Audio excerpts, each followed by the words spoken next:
Avez-vous déjà entendu, ou attendu plutôt, pardonnez-moi, une réponse avec impatience? Avez-vous déjà eu besoin d'attendre un oui à une demande que vous aviez faite? Pas forcément à Dieu, dans les choses de la vie.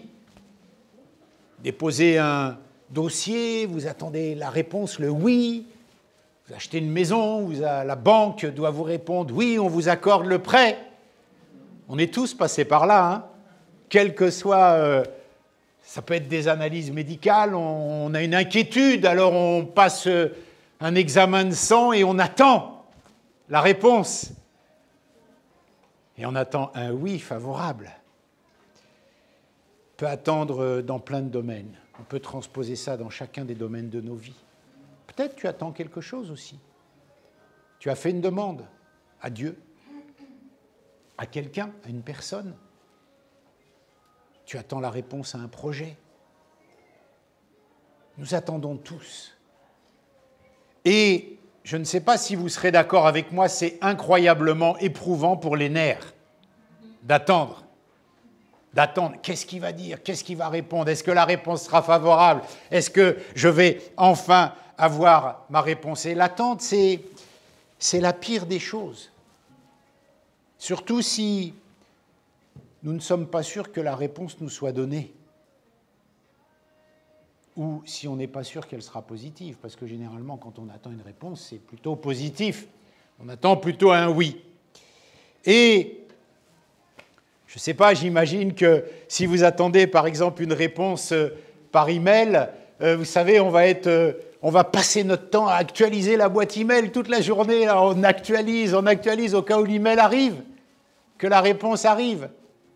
C'est pas encore là. Allez, je réactualise ma boîte mail, ça va peut-être arriver. Qu'est-ce qu'il fait? Pourquoi il n'y a pas de réponse? Ça tarde. Est-ce que ça va être positif? Et on actualise. Ou alors, vous savez, ce genre de situation, quand vous faites une proposition à quelqu'un, et une demande d'emploi, ou vous lui proposez un projet, ou vous lui demandez d'acheter quelque chose, et puis, vous savez, vous courez après la personne et elle vous fuit toujours, alors que vous attendez, vous allez vers la personne et elle fuit. Vous n'avez jamais de réponse. Vous ne savez pas quelle est sa réponse. Et je voudrais vous dire ce matin que nous passons tous par là. Et nous avons auprès de Dieu un oui permanent. Nous avons auprès de Dieu une réponse assurée, une réponse permanente. Et la Bible nous dit que c'est notre Seigneur Jésus-Christ qui est le oui de Dieu à toutes ses promesses. Mes amis, ce n'est plus du tout le même schéma que celui que nous venons de partager. Ça veut dire qu'auprès de Dieu, nous avons une réponse et un oui permanent aux promesses qu'il nous a faites. Est-ce que ce n'est pas un sujet réconfortant? Est-ce que ce n'est pas un sujet de joie? Vous imaginez, vous n'êtes pas en train d'actualiser la boîte mail, là.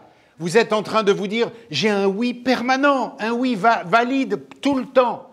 Un oui qui est toujours là en permanence. Je n'ai pas besoin de courir après une personne pour qu'elle me rende une réponse. Dieu a dit, je dis oui aux promesses que je t'ai faites et le oui que je t'ai promis, il est en Jésus-Christ.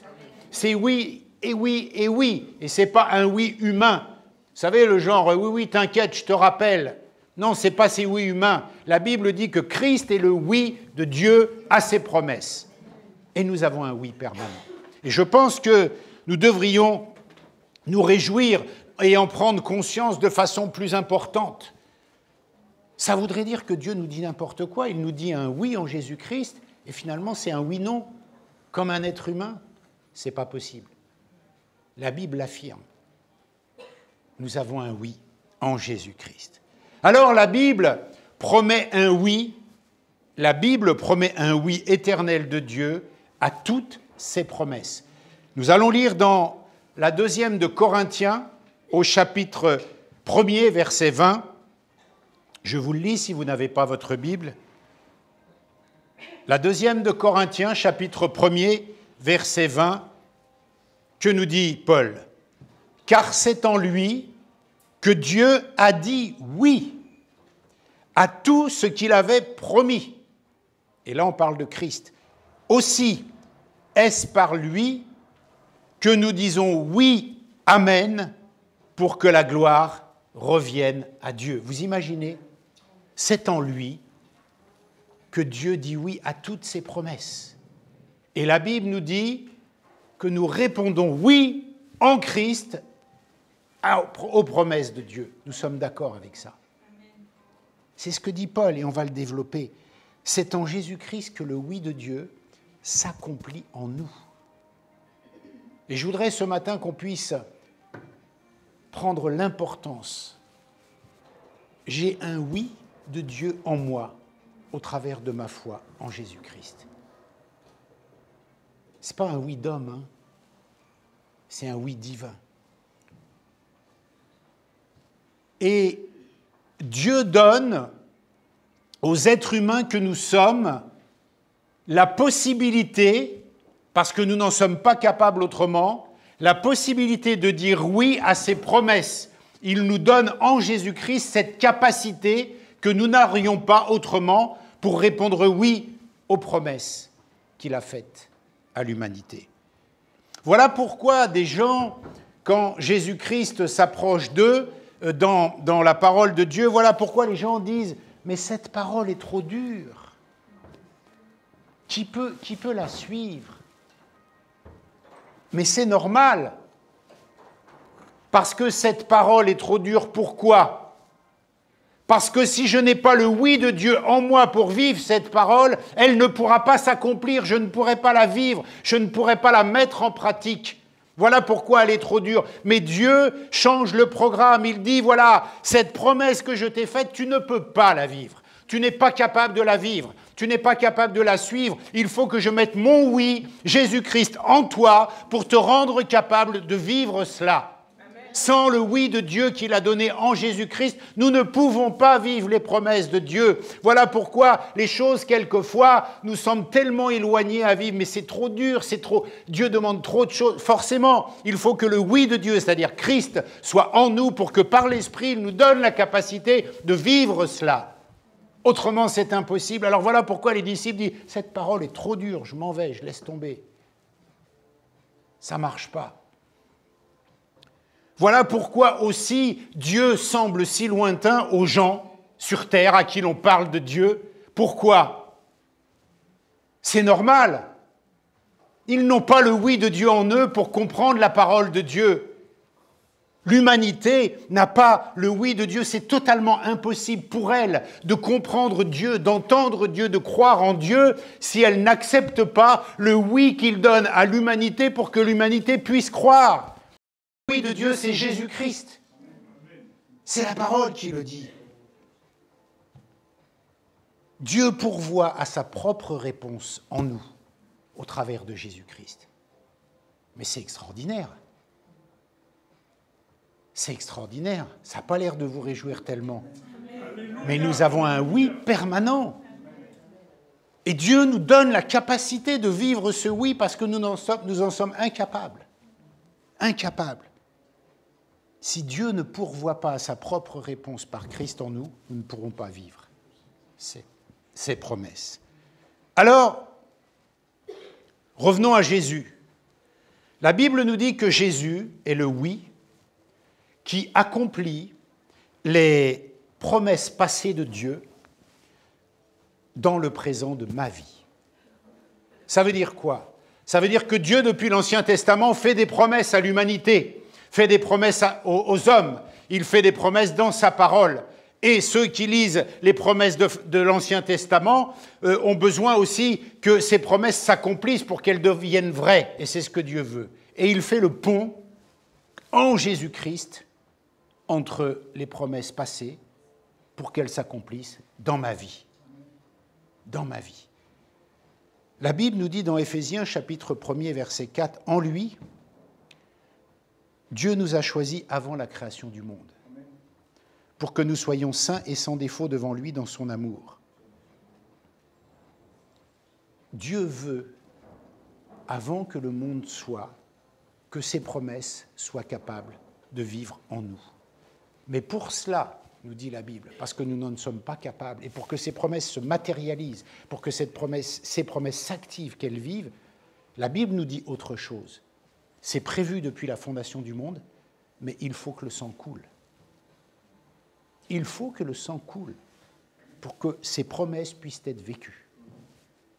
Il faut que le sang coule. Et comment faire le pont entre l'Ancien Testament et le Nouveau Testament? Comment raccorder ça?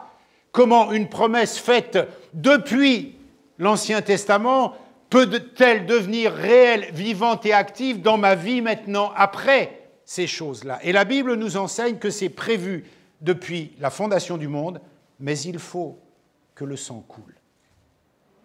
C'est ce qu'on n'aime pas entendre.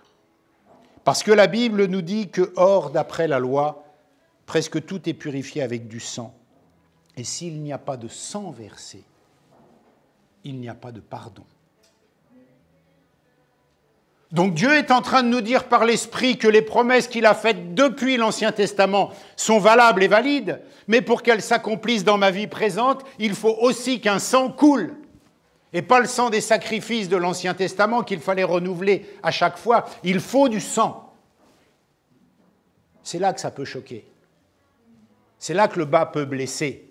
Ce discours-là dans notre monde, dans notre société, pourrait paraître un message de fou.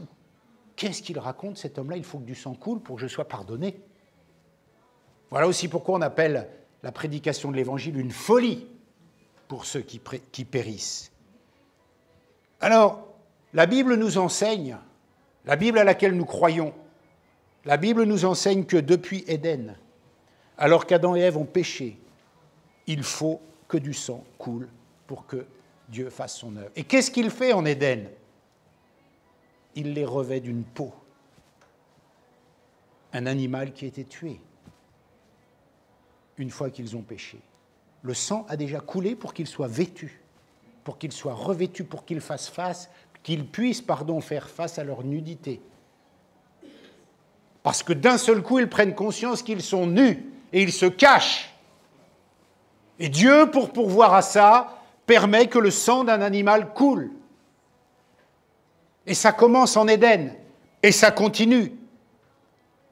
Et puis, pardonnez-moi, quand le peuple de Dieu crie en Égypte, mais qu'est-ce qu'on fait dans ce pays? Qu'est-ce qu'on fait dans ce pays? Nous sommes esclaves. On alourdit nos travaux. On nous demande de faire des tâches de plus en plus dures. Où est l'Éternel? Où est notre Dieu? Où est le Dieu? Eh bien, Dieu dit quoi? Le sang vous servira de signe pour quitter le pays. L'exterminateur passera sur ce pays, tuera les premiers-nés des Égyptiens. Mais vous, le sang, encore une fois, le sang revient, la promesse de délivrance s'accomplit au travers du sang. Le sang vous servira de signe. Si bien que sur le linteau des maisons, quand l'exterminateur passe à ce moment-là, eh bien, il passe au-dessus des maisons, il ne touche pas les premiers-nés des Hébreux. Il ne touche pas les premiers-nés, parce que le sang leur a servi de signe. Et enfin, quand la promesse de Genèse, chapitre 12, la grande nation, cette promesse qui est faite à notre père dans la foi, Abraham, tu seras père d'une multitude. Et puis à un moment, il va lui demander le sacrifice d'Isaac. Et puis il va dire, non, t'inquiète, je pourvois moi-même au sacrifice. Ne tue pas ton fils.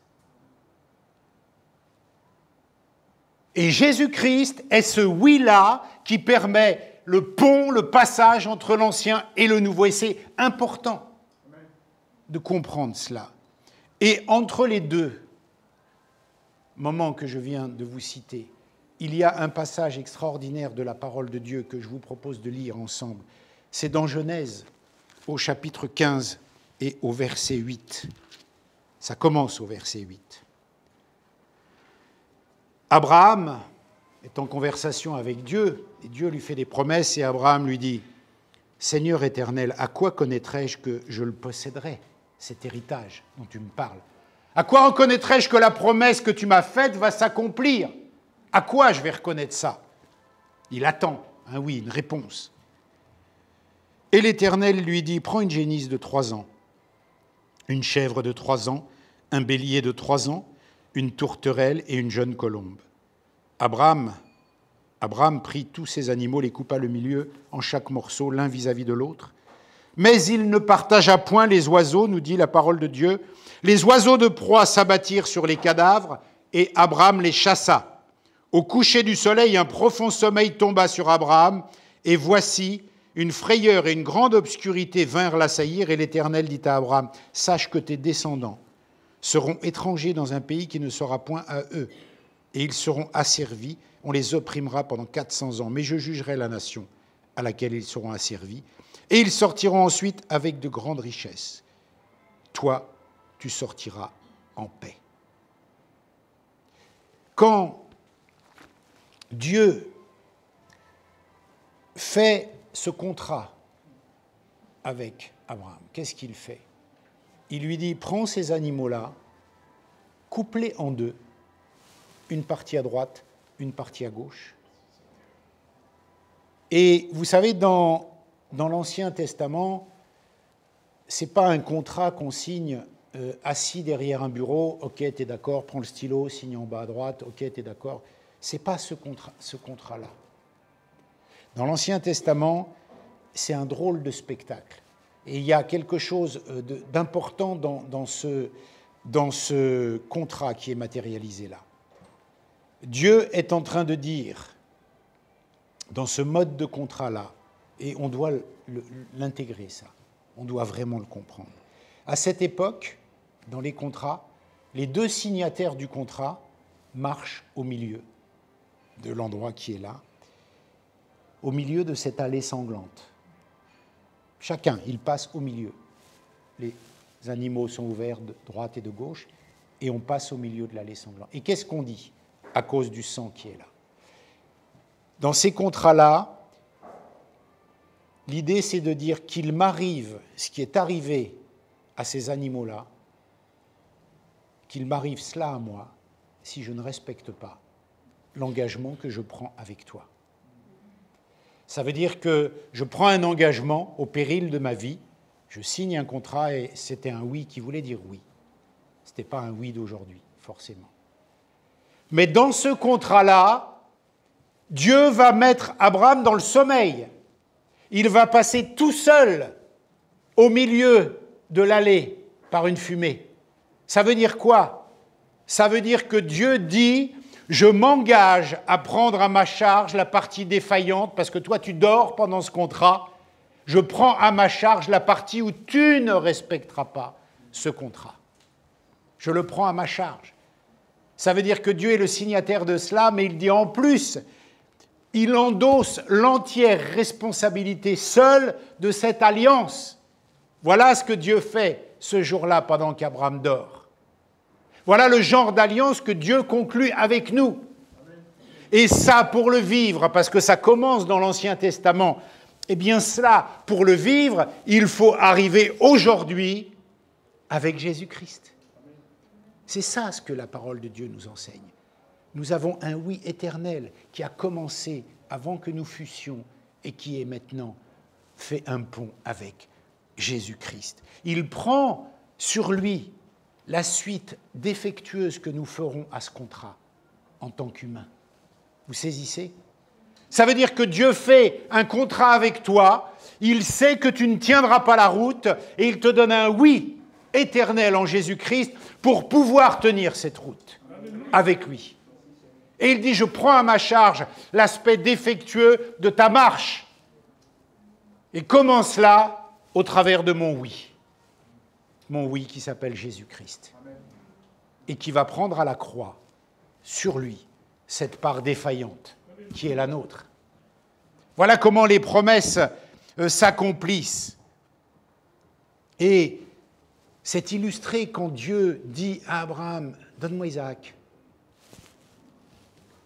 Et puis au dernier moment, il pourvoit.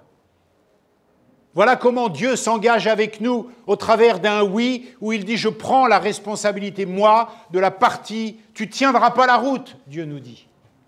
L'homme ne tiendra pas la route, et on voit l'histoire d'Israël, on voit l'histoire du peuple de Dieu, c'est non-stop ça.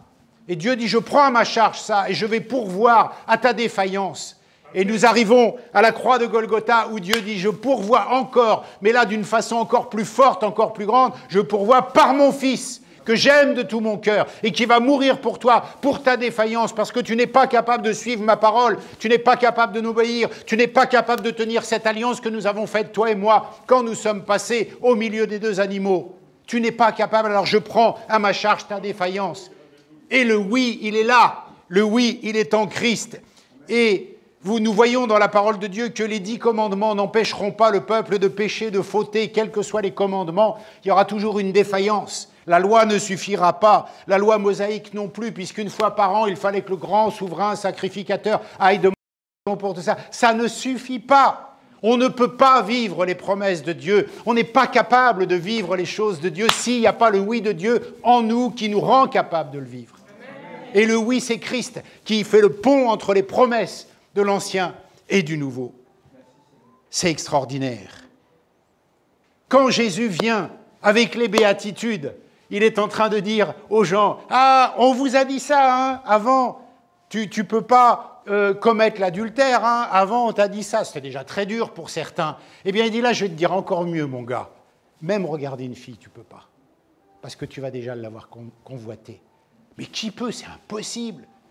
Et puis je vais te dire, avant on t'a dit, faut pas rendre le mal pour le mal, ou je ne sais pas quoi, chacun peut décliner dans sa vie perso. Eh bien il dit là, il va falloir que tu tendes la joue si on te frappe. C'est encore plus. Il est en train de leur dire ça. Et il dit, ah bon, on vous a dit ça? Ben moi je vous dis ça. Il rend la chose impossible. Impossible, volontairement. Pour dire que lui seul pourra le faire. Quand il dit « je vous donne un commandement nouveau », le mot « donne » a plusieurs sens. Il vous donne au sens impératif, je t'ordonne de. Mais dans le mot « donne », il y a aussi « je te donne la capacité d'obéir à ce commandement », parce que tu n'en es pas capable. Donc, quand il dit « je vous donne un commandement nouveau », ce n'est pas qu'un ordre, c'est aussi la capacité de vivre cela. C'est ça le oui de Dieu. Vous imaginez quelqu'un qui vous dit oui à une demande et qui te dit, tu sais, tu m'as fait une demande, je te dis oui, mais voilà, je vais te donner ça parce que ça va te permettre d'accomplir la chose que tu me demandes aussi. C'est extraordinaire. Il y a plus. Lisez tout Matthieu 5. Quand Christ dit « Il vous a été dit », bien moi je vous dis ça. On a l'impression que le truc, il est impossible à vivre. Impossible. Et quand on dit oui à Christ, quand on dit oui à Jésus, il devient notre passé, il devient notre présent, il devient notre futur. Et tout ça, on ne peut pas le vivre nous-mêmes. Si ce oui-là n'est pas en nous. Si cette capacité de dire oui, parce que même la capacité de dire oui à Dieu, nous ne l'avons pas. Nous ne l'avons pas en nous. Il n'y a que Dieu qui nous donne cette capacité.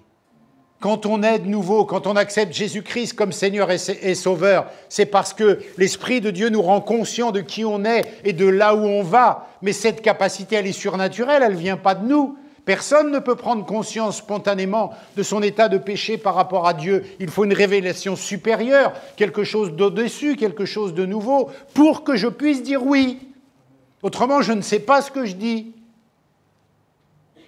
C'est juste sentimental, c'est juste de l'émotion. Mais un oui qui te met pécheur devant Dieu, au sens où Dieu te révèle l'état de l'homme, l'état de qui nous sommes. Et ce oui qui te dit, tu vois comment t'es, mais oh, te tue pas. Je te donne aussi la capacité de changer, parce que si je te révélais que comment tu es, tu peux aller te tuer.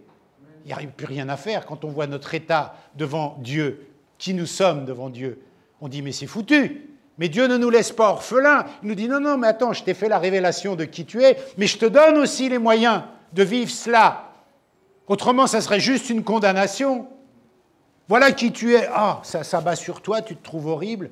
c'est fini, il n'y a plus de solution. Ce n'est pas la démarche de Dieu.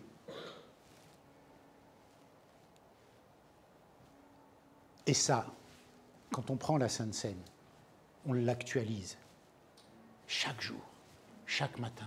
Et ce matin, Dieu est peut-être en train de te dire, d'actualiser qu'il a dit oui à une promesse pour toi, une ou toutes, que tu ne pourras pas vivre toi, que tu ne pourras pas suivre toi, que tu ne pourras même pas espérer par la foi, puisque la foi vient de lui, si il ne te donne pas le oui qui va te rendre capable de vivre cela.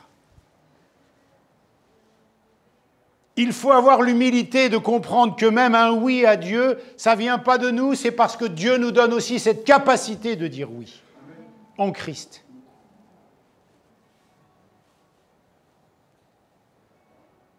Et nous pouvons dire merci Seigneur parce que peut-être qu'il actualise des promesses en nous, pour nos vies, des promesses que nous avons dans le cœur.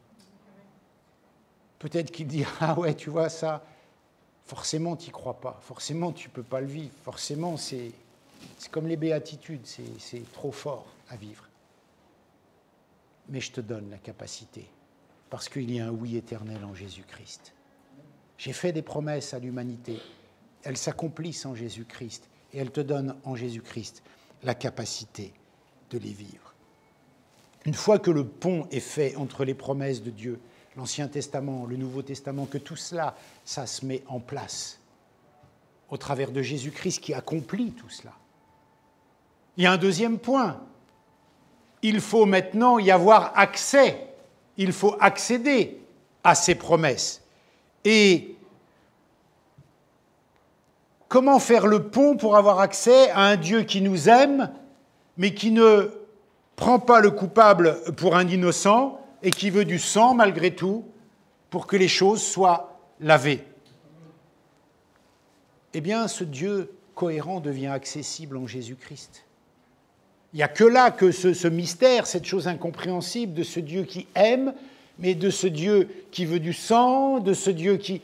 Comment on peut comprendre ça avec notre cohérence à nous? Eh bien, Dieu dit, moi, je vais faire en sorte que ce problème soit réglé au travers de Jésus-Christ.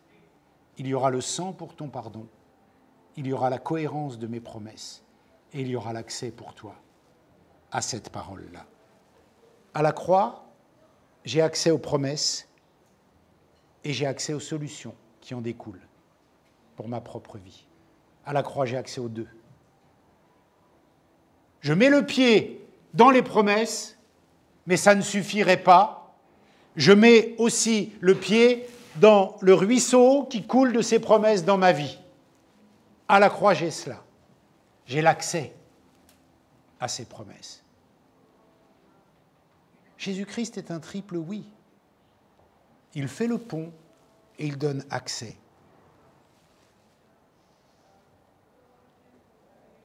Est-ce qu'on peut reprêcher sans arrêt la croix à des croyants? Oui. Parce que chaque fois que nous nous rassemblons, chaque fois que nous prenons la scène, dit, chaque fois que vous faites cela, vous vous souviendrez.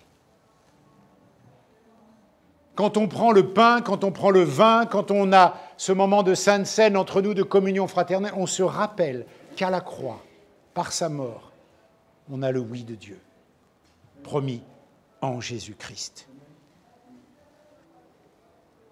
Et comme il le fait pour Abraham lors de ce passage des animaux coupés en deux, ce matin, Dieu est en train de dire, tu vois, l'allée, tu vois le sang, Abraham dort et moi je passe au milieu. Eh bien je fais pareil pour toi. Je fais pareil pour chacun de nous. Je passe au milieu, cette fumée sanglante passe. Et elle est pour qu'une promesse que tu ne peux pas atteindre se réalise.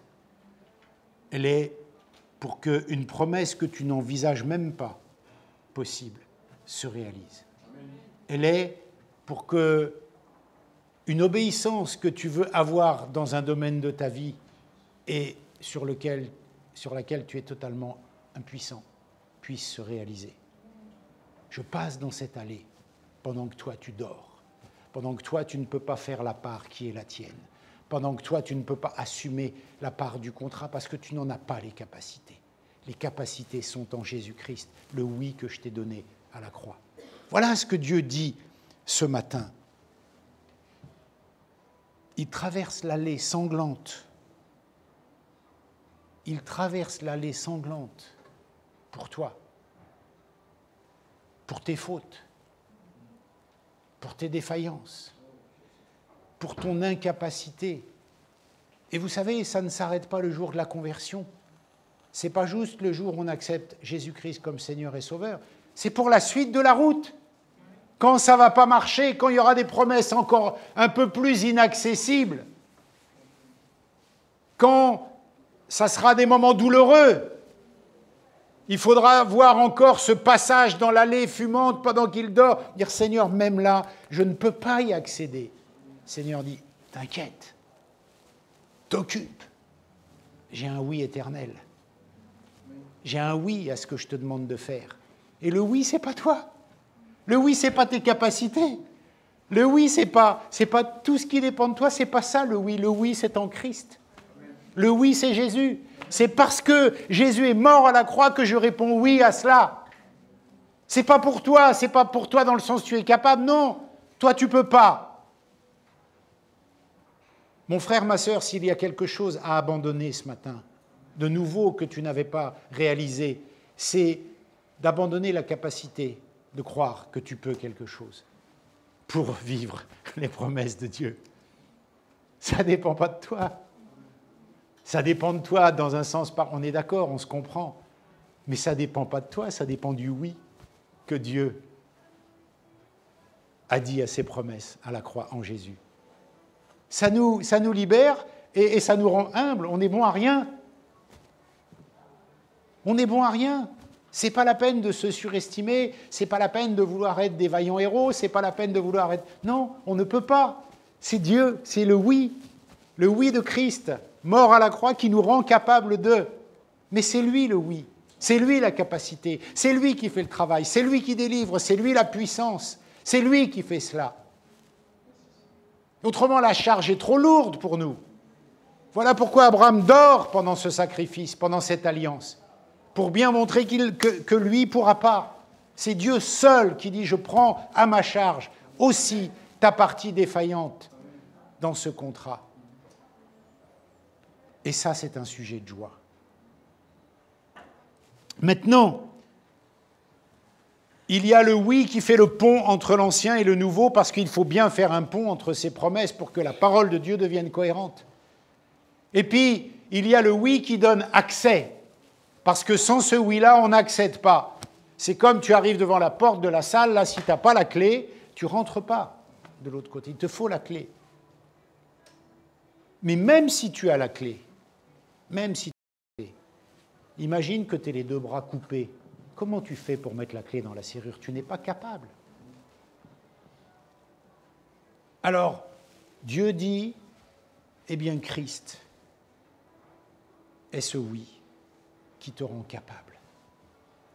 Et c'est là notre intervention dans le verset. C'est que c'est le oui que nous disons, c'est l'amen, c'est la réponse que nous faisons à cette parole de Dieu. Vous savez, quand Jésus parle à Marie dans Jean chapitre 11, à Marc, pardon, chapitre 11, verset 27, la réponse de Marc dans Jean chapitre 11, verset 25, ça commence là, elle lui dit « Oui, Seigneur, je crois que tu es le Messie, le Fils de Dieu, qui devait venir dans le monde. » Elle croit. Mais Jésus lui a fait comprendre que la résurrection, c'est lui. Et il va lui donner la capacité de réaliser, de vivre cette promesse-là. Quand Jésus vient et qu'il dit à ses disciples, « Écoutez, il va falloir que je m'en aille, parce que si je ne pars pas, vous ne pourrez pas aller plus loin. » Et l'autre consolateur, c'est-à-dire un autre moi-même, viendra en vous Et lui, je vais l'activer pour qu'il puisse vous permettre d'accéder à ce que je dis. Parce que lui, c'est un moi en vous, l'esprit. Marthe qui réalise qu'il est le Messie, etc., il faut maintenant qu'elle rentre dans ce monde-là, et ça, c'est que par la puissance de l'esprit, de croire qu'il va ressusciter le frère, et non pas au dernier jour, mais là, à l'instant. Cette capacité surnaturelle de vivre cela, encore une fois, je n'y peux rien. L'accès que j'ai à cela, le pied que je mets dans le surnaturel, c'est encore le oui de Christ à la croix pour nous. Sans ce oui-là, et ce oui-là, c'est l'accès. Et comment il se fait l'accès? Comment ça se fait que tout à coup, tout devient possible? Comment ça se passe? C'est parce que le oui, c'est l'accès que Christ donne par l'Esprit. Par l'Esprit qui est en nous. Il y a Jésus, il y a la foi, il y a l'Esprit. Et quand la parole de Dieu nous parle, puisque la parole est créatrice, puisque la parole est vie, si l'Esprit n'est pas en moi, elle ne peut pas activer quelque chose qui est mort, elle ne peut pas parler à la chair. Donc quand la parole vient du ciel avec une promesse et qu'elle vient s'activer au-dedans de moi, il faut qu'elle tape dans l'esprit qui est en moi pour que l'esprit qui fait terre-ciel voyage sans arrêt rende l'écho de cette parole et me permette de le vivre dans ma nouvelle nature et non pas dans ma chair qui est morte. Parce que la chair qui est morte, elle n'est pas capable de dire oui à cette promesse. Elle n'est pas capable de saisir cette promesse. Donc l'accès, il est donné par le Saint-Esprit. Quand Christ dit « Mais vous ne réalisez pas l'intérêt que vous avez à ce que je parte, parce que lui, il va se multiplier en chacun de vous. Et lui, ce sera un autre moi-même. Et vous savez, ce que moi je vois, le Père le voit, et ce que je vois faire du Père, moi je le vois et je le fais, eh bien ça sera pareil quand l'Esprit sera en vous. Parce que l'Esprit, il va voir les choses du Père, c'est-à-dire les promesses, la parole. Et comme il va les voir, il va te le transmettre et il te donnera accès à cette promesse. Autrement, c'est coupé. Ça ne sera quelqu'un qui lit la Bible comme cela pour s'emparer des promesses sans la puissance du Saint-Esprit et sans avoir fait cette acceptation et sans avoir reçu ce triple oui qu'est Jésus-Christ. Ce n'est pas possible. Ce n'est pas possible. Jésus le dit à ses disciples. À un moment, il dit, eux, je leur parle en parabole, ils ne comprennent rien. C'est bon, mais vous, mes disciples, je vous parle sans être caché. Je vous parle ouvertement. Ces choses, je vous permets d'y accéder. Et c'est ce que fait l'Esprit. C'est ce que fait l'Esprit de Dieu. Le consolateur que nous recevons en Christ. Quand il dit « je vous donne un commandement nouveau », je l'ai dit tout à l'heure, vous croyez que c'est facile pour quelqu'un qui n'est pas né de nouveau d'aimer son ennemi, d'aimer son prochain, de passer du temps à consacrer... Mais c'est impossible, quoi. Si, des fois, tu peux être gentil, tu peux avoir un coup de compassion pour quelqu'un, mais pour que ça devienne un art de vivre, pour que ça devienne quelque chose de... Voilà, un art de vivre, oui, moi je suis comme... Mais c'est seulement l'Esprit qui peut faire ça. Moi, humainement, je peux être gentil une fois, deux fois, puis tu vas me chauffer, je vais être moins gentil. C'est vrai, pas. Mais tout le monde, il n'y a pas que moi, on est d'accord. Mais c'est l'Esprit. Mais c'est l'Esprit qui permet, quand on va te surchauffer, eh bien l'Esprit te permettra d'aimer même quelqu'un qui t'a fait du mal. L'Esprit te permettra, c'est le oui qui te permet l'accès et de vivre cela. Il t'a prouvé par l'Ancien Testament et par la lecture de la Bible que tu avais le oui qui fait le pont. Il te prouve que tu as le oui qui te donne accès et il y a le oui qui te rend capable. C'est Jésus triple X. 3 oui. Dieu valide toutes ses promesses qu'il a faites dans sa parole. Il dit tu as un oui qui est permanent. Permanent en Jésus-Christ. Et la parole de Dieu, elle est créatrice. Les pensées de Dieu sont au-dessus de nos pensées. Ça veut dire qu'il faut que ça vienne d'ailleurs que de ma pensée. C'est une autre pensée qui vient, c'est celle de Dieu. Et elle vient parler à nous. Enfin, comment je vais vous dire ça? Elle vient parler à ce qu'il y a en nous de Dieu, c'est-à-dire l'esprit, la nouvelle nature. Pas la vieille. L'esprit ne parle pas avec ta vieille nature. Il ne peut pas créer la vie de quelque chose qui est mort. Et plus tu vas rentrer dans cette dimension de transformation surnaturelle, plus tu vas te laisser imbiber par cette nouvelle naissance qui ne peut que grandir en fait au cours de notre vie chrétienne, plus l'écho que l'Esprit fera avec cette nouvelle personne qui est en toi sera facile, sera libre, sera une véritable communion. Et c'est en cela qu'on pourra dire nous aussi oui aux promesses même les plus... j'allais dire les plus folles, mais ce n'est pas le bon mot, aux promesses les plus extraordinaires que Dieu peut nous faire. Je ne sais pas, marche sur les eaux, fais taire le vent, mais c'est juste impossible pour un être humain. Eh bien, par l'Esprit, tu peux. Mais il faut accepter le oui de Dieu. Il faut accepter le oui de Dieu. La parole de Dieu parle à ce qui est nouveau en nous, pas à ce qui est ancien. Pourquoi je parle tout le temps de cette nouvelle naissance? Parce que plus tu es né de nouveau, plus tu as du nouveau en toi. Pourquoi je parle tout le temps d'être rempli de la vie du Saint-Esprit? Pourquoi je parle tout le temps d'être baptisé du Saint-Esprit? Parce que c'est comme ça que ça marche. C'est ce que Dieu veut faire en nous. Et il va dire oui à la promesse au travers de ce que j'ai en moi.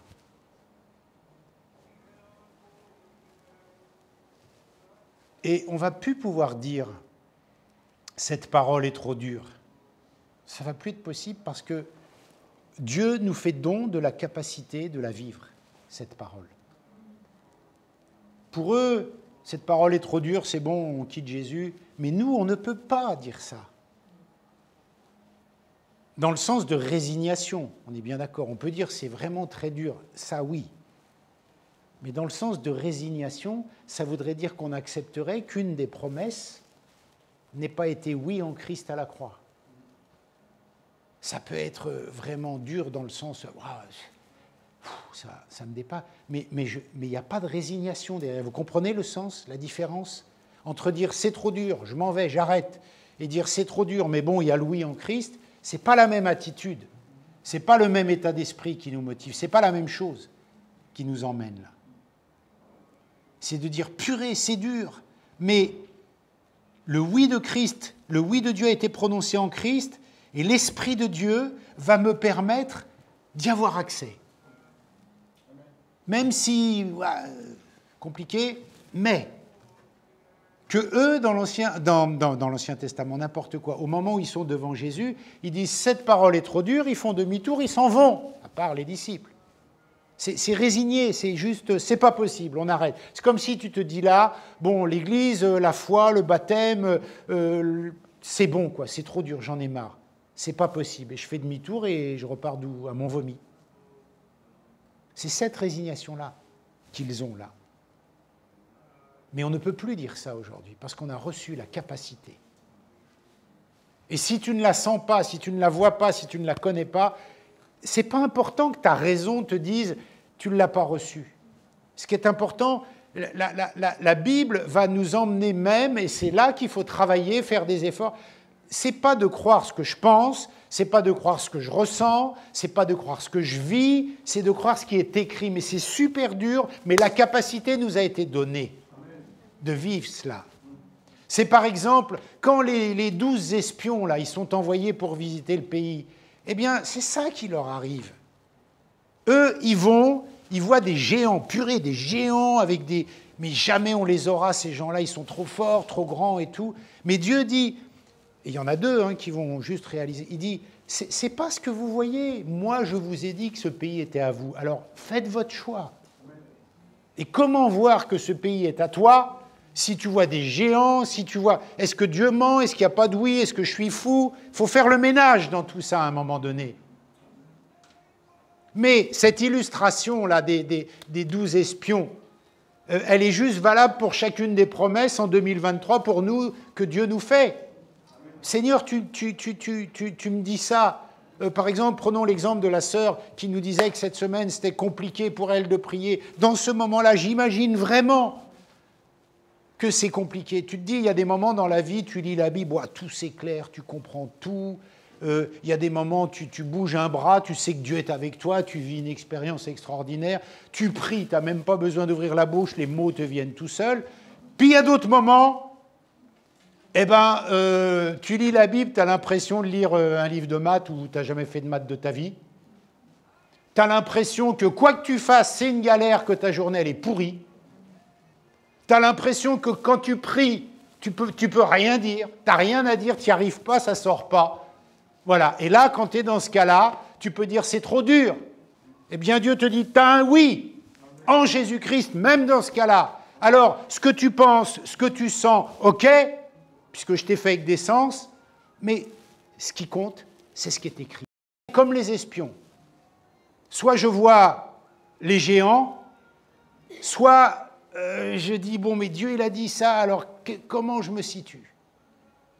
Est-ce que quand je prie plus, est-ce que quand les mots ne me viennent plus, Dieu est parti? Non. Ma raison me dit, il est parti. Il n'est pas là. Mais l'Esprit, qui se parle à lui-même, puisqu'en fait, lui, il est dans le ciel, il vient nous parler, il voyage comme ça, nous active en nous qu'il y a toujours ce oui de Christ, ce oui éternel, ce oui qui ne change pas. Et c'est en cela que la Bible nous dit « exhortez-vous, fortifiez-vous ». Mon frère, oui, je comprends ce que tu vis, mais je le comprends avec mon intelligence, mais allez, on va passer à côté de ça, parce qu'il faut qu'on arrive, comme les espions, à ne voir que ce que Dieu a dit de ce pays-là. Le pays, c'est la promesse, la symbolique de Canaan, c'est les promesses, vous avez compris. Et la Bible dit, voilà pourquoi il y a des enseignements, voilà pourquoi on prie, voilà pourquoi on lit la parole, voilà pourquoi on s'exhorte les uns les autres, voilà pourquoi on s'entoure, voilà pourquoi on se fait du bien, voilà pourquoi il faut une famille. Voilà pourquoi, on a des frères, des sœurs, et voilà pourquoi on parle ensemble, et voilà pourquoi on s'exhorte, et voilà pourquoi. Et Paul dit, mais vous vous rassemblez pour devenir pire, pour vous déchirer, c'est pas ça. On se rassemble pour que le oui en Christ des promesses s'active dans nos vies personnelles, s'active dans nos assemblées, s'active dans nos décisions, s'active dans tout ce qu'on fait. Et ça, c'est capital. C'est ce oui-là. Ce matin, Dieu est en train de te dire que tu peux revivre la scène qu'a vécue Abraham. Le feu, la fumée passe dans l'allée sanglante. Et toi, tu dors, mais Dieu dit, je prends en charge ça. C'est ça que Dieu est en train de nous dire. C'est ça que Dieu est en train de réactiver. Et mon frère, ma sœur, puisqu'on a parlé de réactualiser, de faire un pont, quand Dieu est passé dans cette allée sanglante, c'était il y a bien longtemps. Mais c'est la Pentecôte, ça. C'est la possibilité, c'est l'activation des promesses, c'est la Pentecôte à laquelle on a accès. Où Dieu nous dit, tiens, je te jette toutes tes capacités surnaturelles pour que tu les vives. Reçois la plénitude, parce que ce jour-là, c'est tout le ciel qui vient envahir la terre, pour que tu vives ça. T'en seras pas capable, alors je t'équipe surnaturellement, parce qu'il y a le oui, auquel toi t'as dit oui par l'amen, et maintenant ce oui, je te donne un accès, je te donne une puissance, je te donne la capacité. Donc on n'est plus avec avec Abraham dans l'allée fumante, on est maintenant avec les disciples dans les actes, en train de dire Seigneur, l'Esprit, l'effusion de l'Esprit vient sur nous, et ça va nous rendre capables de vivre cela. Voilà ce qu'on est en train de dire. Et voilà ce que Dieu... Et là, quand l'équipement surnaturel de la Pentecôte se fait et qu'il vient sur nous, c'est la même chose. Il dit, tu vois, vous êtes tellement galère, je suis obligé de vous envoyer mon esprit parce que lui, il va vous faire des choses surnaturelles que vous ne pouvez pas faire. Donc, je vous donne un commandement nouveau, la capacité de le faire. Allez de par le monde. Faites des disciples. Vous buvez des breuvages mortels, ils ne vous feront rien. Il ne faut pas les boire si vous buvez des breuvages mortels. On est bien d'accord, là j'exagère. Guérissez les malades. Délivrer les captifs, c'est le mandat, ça, c'est pour tous, hein. C'est pas que pour les pasteurs, c'est pour tous. Ah, là, je suis devant Canaan, je dis, attends, guérir les malades, là, c'est peut-être un peu... C'est un peu un géant pour moi, quand même. Oui. Mais tu as le oui en Christ pour faire ça. Tu as le oui. Tu as le oui qui fait le pont avec les promesses. Tu as le oui qui te donne accès. Et tu as maintenant le oui à la Pentecôte qui te rend capable. Ouais, mais ils sont grands, les géants. Il faut travailler à ça. Ce matin, l'Esprit de Dieu est en train de nous dire, prends conscience. Mesure ce oui. Mesure la grandeur du oui. La grandeur du oui de Christ à la croix. Mesure-le. Tu sais, c'est comme quand Christ dit, enfin la parole de Dieu dit, je t'ai mesuré, je t'ai trouvé léger.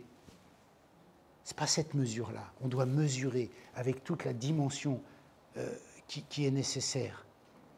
J'ai un oui surnaturel en Christ à toutes les promesses de Dieu. J'ai un oui. Est-ce que je dis mon amen à ce oui? C'est le verset de Corinthiens. Et ton amen. Dire son amen à cela, ça ne veut pas dire je m'engage à me rendre capable de faire ça. Ça ne serait pas comprendre ce qu'on vient de dire. Dire son amen à ça, ça serait juste de dire ok, même si je ne comprends rien du tout, c'est ta parole, voilà. Et j'engage. C'est tout. On ne te demande pas de maîtriser, puisque c'est Dieu qui fait. La preuve, pour notre salut, on n'a rien pu faire. C'est lui qui est venu pourvoir. C'est la même chose pour les promesses. Est-ce que tu dis oui? Est-ce que tu dis amen? Ça ne veut pas dire est-ce que tu te sens capable? Est-ce que tu vas le faire? Ça veut dire je veux croire ça, truc de fou, je veux bien le croire. Ça me dépasse, mais ta parole dit, alors j'y vais confort avec ce qu'elle dit. Tu dis que ce pays, c'est un beau pays, allons-y. Rentrons. Rentrons dans la 11e heure. Vous savez, on a parlé de ça. Les 10 ans sont finis. La 11e heure. Ça paraît un truc de fou, hein, la 11e heure. Rentrons dans ce pays. Et pour toutes les promesses, oui, il y a du travail, mais c'est la parole de Dieu. Après cela, je déverserai mon esprit, vous connaissez par cœur, sur tout être humain. Vos fils, vos filles prophétiseront, vos vieillards auront des rêves, et vos jeunes gens des visions. Conclusion, Christ est ce triple oui. Ce triple oui aux promesses de Dieu pour chacune de nos vies. C'est le oui qui accomplit. C'est le oui qui donne accès. C'est le oui qui rend capable. Mon frère, ma sœur, ce n'est pas juste une prédication. Il faut prendre la mesure, le poids de ce oui. C'est la volonté de Dieu. Et en ce moment, considère plus que tout que c'est le oui pour toi, pour ta vie, pour tes soucis, pour ta famille, pour ta colère, pour tout. C'est ce oui-là que Christ permet à la croix. C'est un oui qui évite la colère de Dieu sur nos vies, et c'est un oui qui valide les promesses de Dieu pour nos vies. Ce oui-là, il te libère de la colère qui devait tomber sur toi, parce que tu n'as pas respecté le contrat au travers de nos parents. Mais ce oui-là, il évite la colère de Dieu qui tombe sur Christ, et c'est le oui qui valide les promesses pour ta vie. Quelle grâce! Quelle grâce que nous ayons un tout petit peu de bon sens spirituel que Dieu nous accorde pour pouvoir réaliser ça. Quelle grâce! Christ est le oui aux problèmes de ce monde, mais aussi à nos problèmes personnels. et aux promesses de Dieu. Ce monde ne peut pas entendre le oui de Dieu aux promesses, parce qu'il ne veut pas du oui de Dieu. La seule façon d'entendre le oui de Dieu, c'est d'accepter Jésus-Christ comme Seigneur et Sauveur. Il n'y a pas d'autre accès, il n'y a pas d'autre chemin, il n'y a pas d'autre porte d'entrée. Je suis le chemin, la vérité, la vie. Tu vas me dire, oui, mais ça c'est pour celles et ceux qui acceptent Jésus-Christ comme Seigneur et Sauveur. Oui, mais c'est dans ton raisonnement au quotidien qu'il faut refaire le même chemin. Parce que c'est la même clé pour la même porte d'entrée, le chemin, la vérité, la vie. Et si une promesse est difficile, nous devons nous dire, même pour cette promesse, j'ai le chemin, j'ai la vérité, j'ai la vie qui me permet de rentrer dans cette promesse. Ce n'est pas que pour quelqu'un qui n'a jamais entendu l'Évangile, c'est aussi pour nous, à chaque fois, de refaire ce chemin.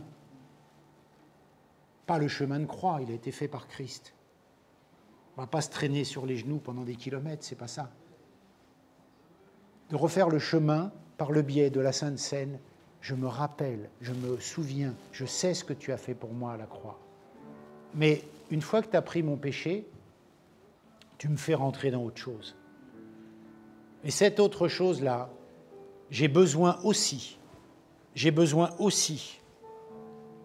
que tu m'y donnes accès. J'ai besoin aussi de comprendre de façon surnaturelle, de façon divine, peut-être que quelqu'un ne l'a pas réalisé ce matin, cet accès, ce oui en Christ. Seigneur, nous avons besoin ce matin. C'est inclus dans le Pâques de la Pentecôte. Seigneur, je prie maintenant. Et nous prenons un temps pour mesurer ensemble ce oui de Christ.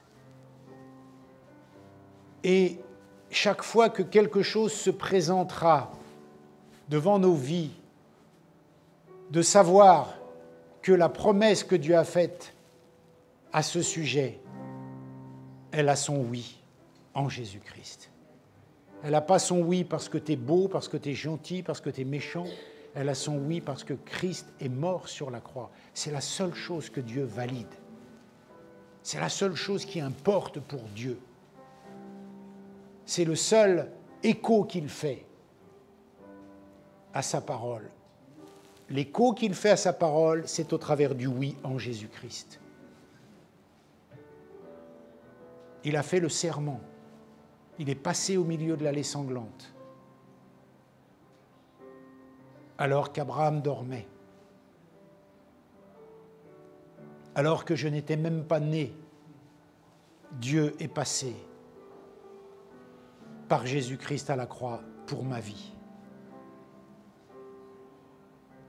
Chacun de nous, chacune de nous, avons dormi à des moments où nous devions respecter le contrat avec Dieu. Mais Dieu dit, je prends ta partie défaillante à ma charge. Mais pas parce que je suis un Dieu qui tient le coupable pour innocent. Je tiens ta partie défaillante à ma charge parce que Christ, mon Fils, a dit oui à la croix pour ça.